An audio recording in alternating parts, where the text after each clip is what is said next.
Tracks are expensive, so every year we switch from winter tracks to summer tracks and back again. It just doesn't make any sense to me to keep dirt tracks on all winter long, wearing them out on hard asphalt when we know we're going to be plowing. But it also doesn't make any sense to me to keep all season tracks on during the summer when you're doing demolition work and you're putting big gouges and tears in it. So for us, we've got it down to a science where we can swap tracks pretty fast and easy. Alright, so today we swap out what the Kubota, big Kubota's tracks for the nice snow tracks. So that way we get grip on snow instead of trying to use those dirt tracks. So Kubota has what they call a new H-bar track system, and it's their attempt at creating an all-season track, and it's basically a failure. It still just borrows the same technology from the dirt track thing with an extra little wave in it. It's not a true all-season track, and there's no sense in wearing down your good dirt tracks when you don't need to. So I opted to buy a new set of tracks, and the brand is called TNT, and the manufacturing company is MWE. And the reason I went with these very specifically is because supposedly it reduces vibration inside of the cabin. If you know anything about Kubotas, they'll knock your teeth out. They'll vibrate the teeth right out of your head. They shake, rattle, and roll so bad. And if this track can reduce some of that vibration, then we're in like Flint.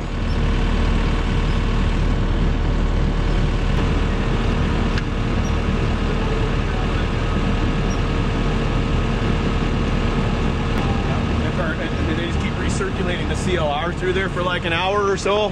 Oh yeah, and then they flush it.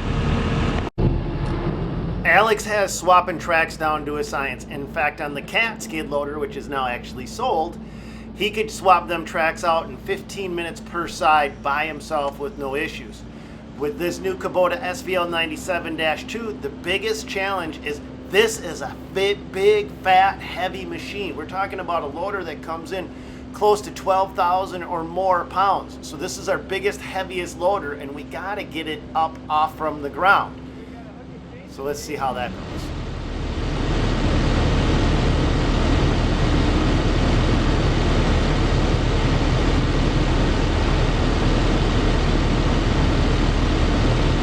The new Kubota skid's so heavy that the other Kubota can't lift it. So we're probably gonna try to come up with some ideas or try and get it.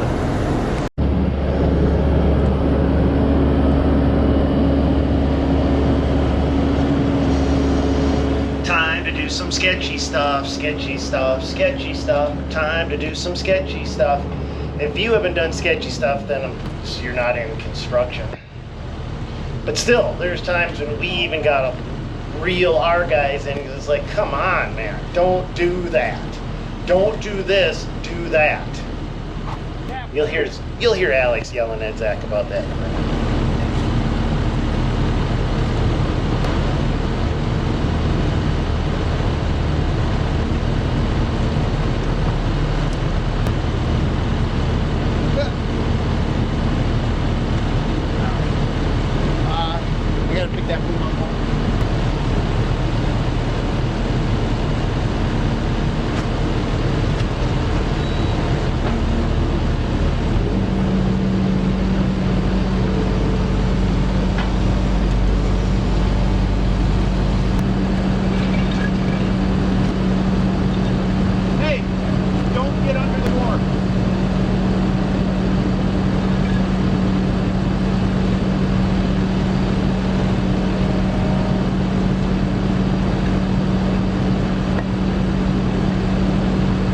What's that bag for? Well, we got it figured out. That bag that he's got shoved, that plastic bag he's got shoved into that track hole, is actually used to collect all of the grease, because these tracks are actually expanded and fit in place, tightened up with grease. And so there's a bolt under there. When you release that bolt, all of the grease can come. Sometimes it comes shooting out like a rocket, and you're gonna hear Alex yelling at Zach to get the heck out of the way. And other times it just kind of squirts out like, right? So the bag collects all of the grease and keeps our work site pretty clean. But Zach's better watch out what happens now.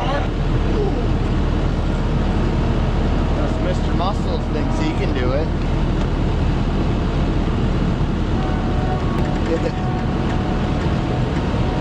Like 3/4 turn, bud. So that once you see that grease start coming out of there, once you stand off to the side, so that way if it blasts off of there, you're not right in the way of it. Let me get out of the way first. I don't want to get shot with that. That would hurt. I'm keeping out of the gym for a month at least. All your hotties. Get this one from Ecuador. No grease yet coming out of that. See, because some can be taken all the way out, and others you just take them out partially. Yeah, like a cat. Cat, you just do it like a one full turn. I honestly think this one you have to take all the way out, because I remember I just cracked it like that last time, and then I rolled the pad through there, and all it did was just get it super tight because the grease wasn't coming out of there. Right. So I'm pretty sure you got to take it all the way out. But just be careful that I think when it out of there. Yeah, that's how much is coming out now? A lot? Quite a bit. Why don't we just pull it all the way out? I think that's...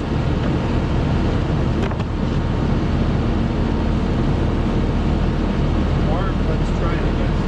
Go ahead and throw that pad in there. You do it from the bottom, but I've always just done it from the top.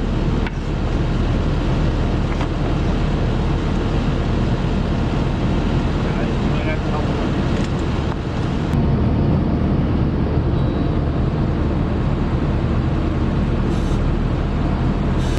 And she's sucking it through. Is the grease coming out? Oh yeah, there's quite a bit of grease coming out. Let me know when I'm halfway through.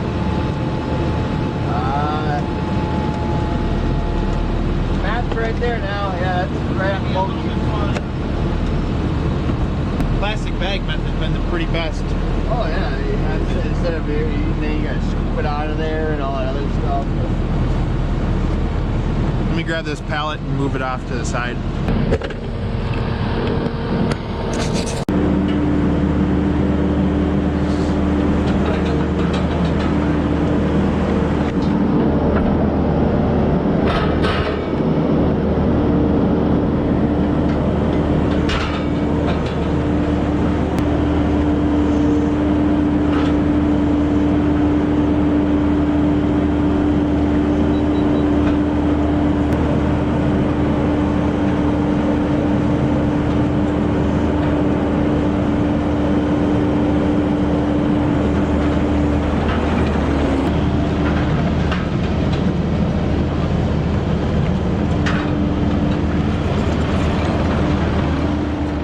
So this is a real good shot. You can see that H-bar track system. It's not bad. It's not the worst, but in a moment I'm going to show you the winter tracks, and you can see definitely the change in the pattern.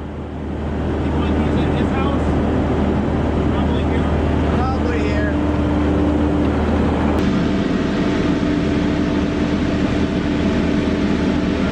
Back on it.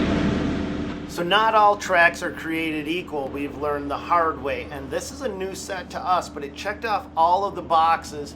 Plus, when they told us it had the anti-vibration, that's what really sold us on it. Yes, it is continuously steel wound, and it's a little bit heavier duty than normal, but if I was thinking if this upcoming season turned out to be anything like last year, somebody's going to be sitting in that Kubota for a very long time, and I wanted a very good set of tracks for them.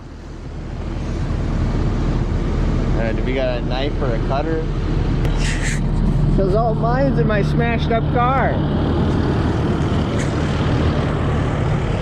Yeah, parking brake failed this morning and crashed right into a trailer.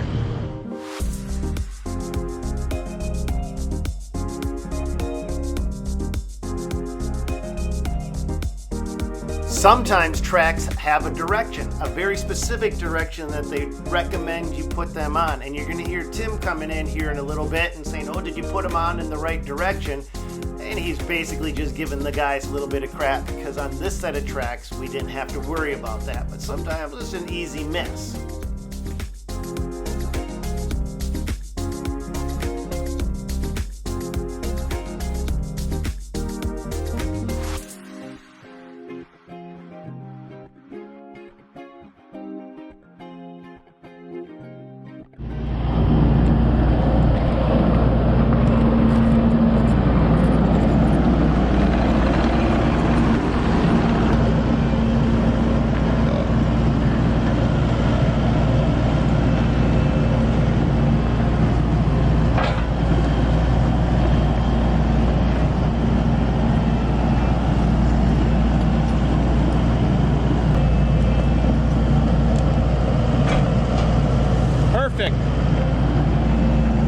Great.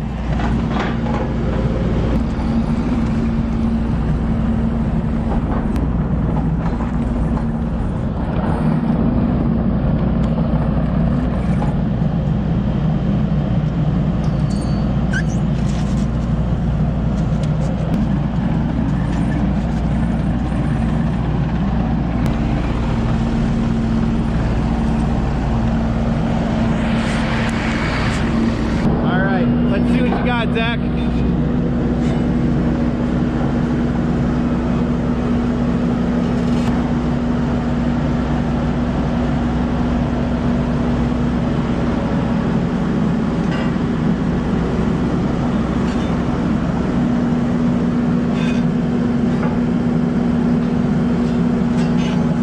Perfect.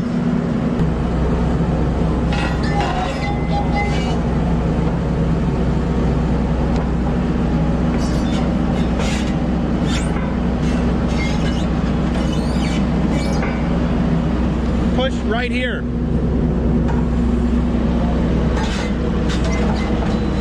Oh, you got to come back a little more now. You got to come back a little bit. You need it in the middle. Hold on, I'm going to step over. Yeah, you got to pull it back a little bit. It's you pushed it too far past that cog. Do this first. It needs to pop in back here. Just pull it out a little bit. You're perfect, good. You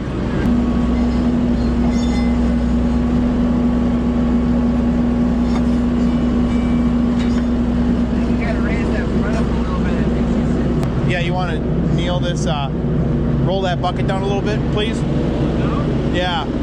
It must have settled a little bit. Well, yeah, when she settled off that block, yeah. Yeah, curl it down, yep.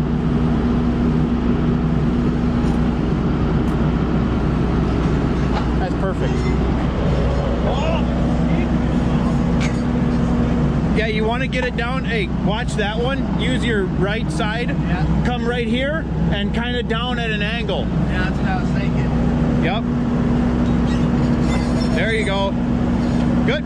Now get the top. Oh, those are backwards. Yeah, notice that? The arrows on there? Where are the arrows? The arrows tell you the direction. What? Totally backwards.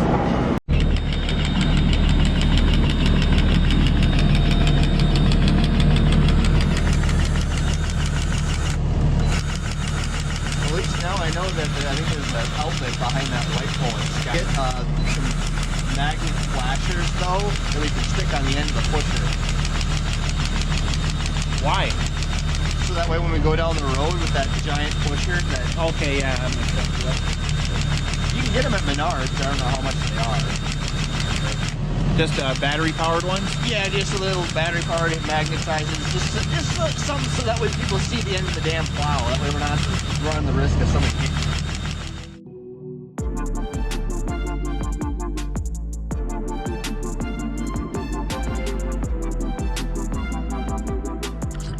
Alright, for everyone who was wondering what was going on in the video earlier when we were all chit-chatting about my car getting broken and whatnot, it's like, yeah, that's what happened. And it parked right here. Her parking brake failed and rolled smooth into the gooseneck. At least the window's a lot cheaper than replacing the front end headlights and all that other stuff, but still sucks that I'm out that much. Thanks for tuning in, and we'll see you on another one. God bless, and go get 'em, guys.